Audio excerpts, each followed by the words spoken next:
Assalamu alaikum wa rahmatullahi wa barakatuh. La paix soit avec vous, mes frères et sœurs, partout où vous êtes. On m'appelle Héritier Bao, grandi, né au Congo, comme on dit Congo-Kinshasa, RDC, là où j'ai passé la vie comme tout un enfant. Grandi dans une famille chrétienne, là où mon père travaillait dans une imprimerie à Limité, Kingabois, et ma mère comme une légionnaire de l'Église catholique.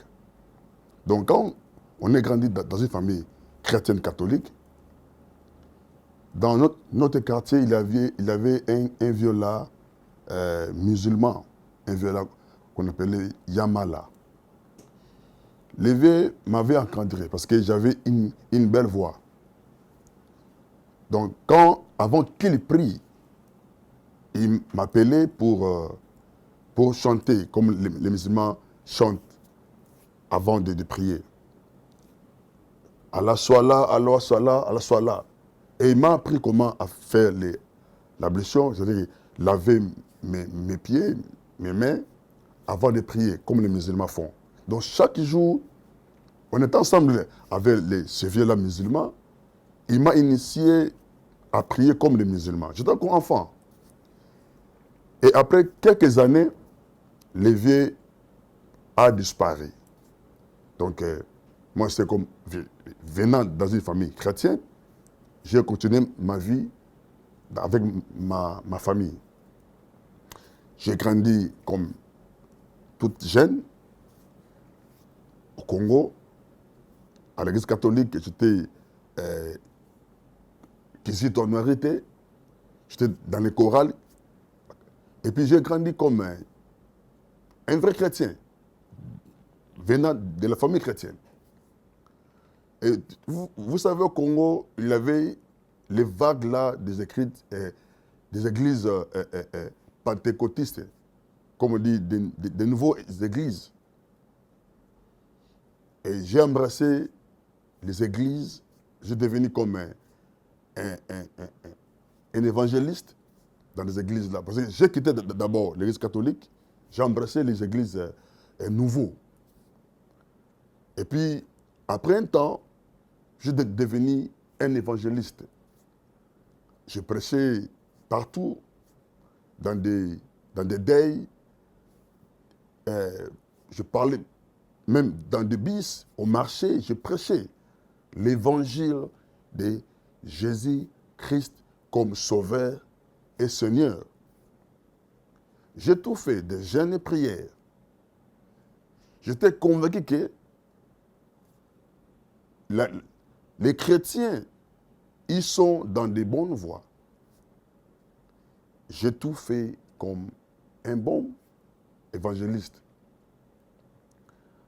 Alors, quand j'ai quitté le Congo pour arriver ici en Afrique du Sud, quand j'ai grandi, quoi, j'ai quitté le Congo pour arriver ici en Afrique du Sud, là où j'ai fait tout comme un étranger en Afrique du Sud, c'est-à-dire que j'ai travaillé comme les gens là comme la sécurité.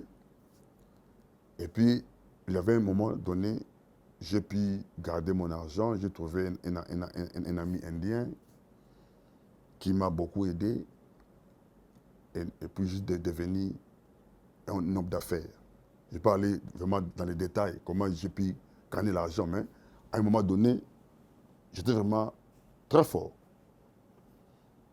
J'ai des boîtes de nuit, première boîte de nuit, deuxième, 3 boîtes de nuit. C'est-à-dire 3 boîtes de nuit, dans un moment-là, j'avais au moins 50 travailleurs.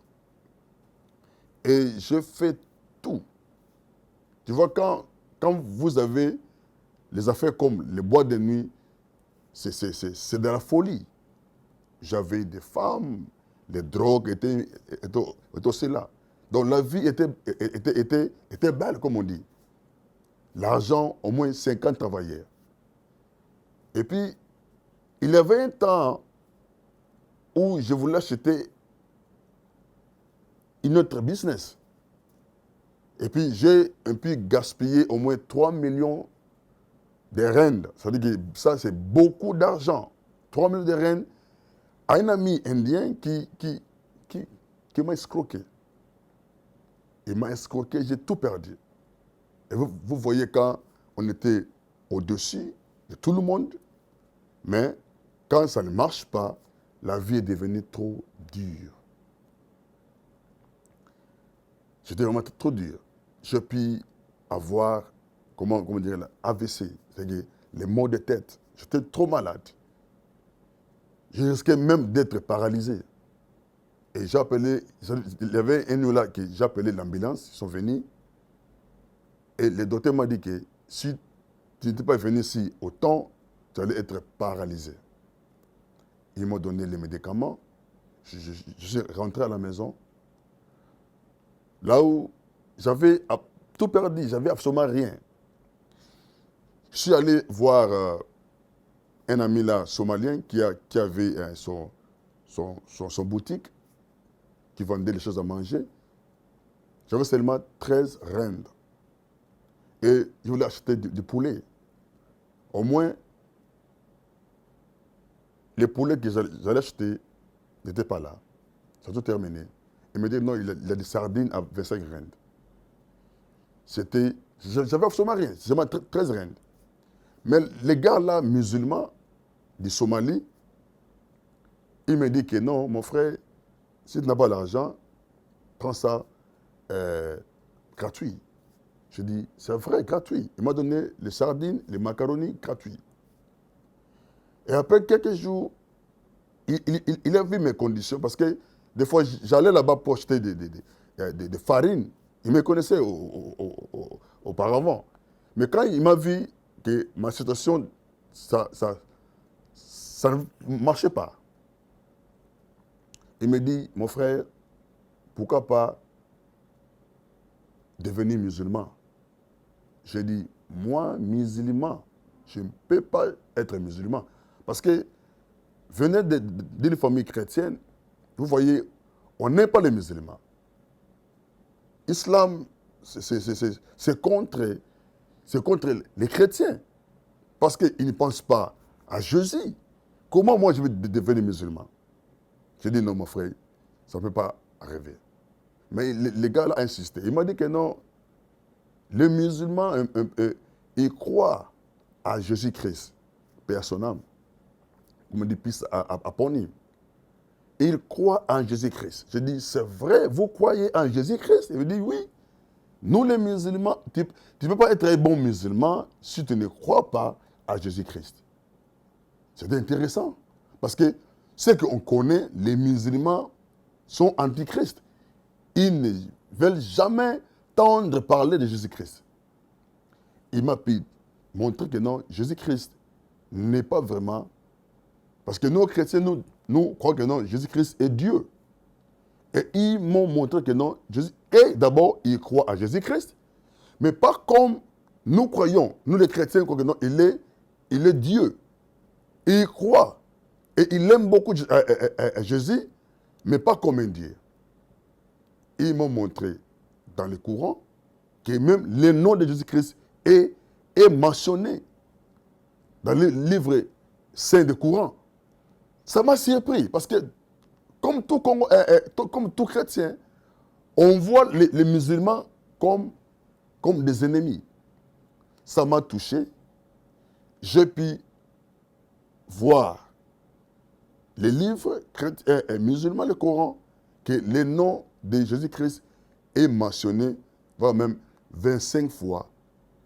Beaucoup même le nom du prophète Mohammed. Ça m'a vraiment étonné. Je n'ai pas pu comprendre comment, depuis des années, on voyait les musulmans comme des ennemis, or qu'ils croient en Jésus-Christ, mais pas comme un Dieu, mais comme un prophète. Ça m'a touché. Et puis, j'ai suivi les enseignements. Et mon frère, je vous dis franchement, aujourd'hui, j'ai embrassé l'islam. J'ai devenu musulman parce que, d'abord, ils aiment beaucoup Jésus-Christ. Et tu ne peux pas être un musulman sans croire à lui. Donc, mes frères et sœurs, là où vous êtes, je vous dis que, comme vous aimez beaucoup Jésus-Christ, même ici, même les musulmans lui croient. Donc, je suis là, j'étais malade, mais maintenant, j'ai reçu la bonne nouvelle, je suis en paix. Et tout ça marche. J'ai tout perdu, les affaires, les voitures, tout, j'ai tout perdu. Mais Dieu m'a épargné dans le monde. Dieu m'a épargné dans le monde. À peine même, je suis musulman. J'écris, je crois à Jésus-Christ comme prophète, les grands prophètes. Et là où vous êtes, les musulmans ne sont pas contre Jésus-Christ. Ils le croient, ils l'aiment beaucoup. Mais on le considère comme un grand prophète. Merci parce que vous avez le temps de nous suivre, de me suivre, pardon. On est là, ensemble, là où vous êtes. Je vous en prie. Quand tu vois un musulman, il n'est pas votre ennemi. Les musulmans sont vos frères parce que le nom de Jésus-Christ est mentionné dans le Coran 25 fois, plus que même le nom des prophètes Mohammed. Je vous en prie, mes frères et sœurs, prenez bon que Jésus est réellement le messager de Dieu. Et le messager de Dieu, il n'a rien à avoir peur des musulmans. Ils sont que les amis. Ils croient en Dieu. Ils croient en Dieu. Quand on dit Allah, c'est seulement arabique, mais c'est Dieu. Je vous en prie, mes frères et sœurs, merci.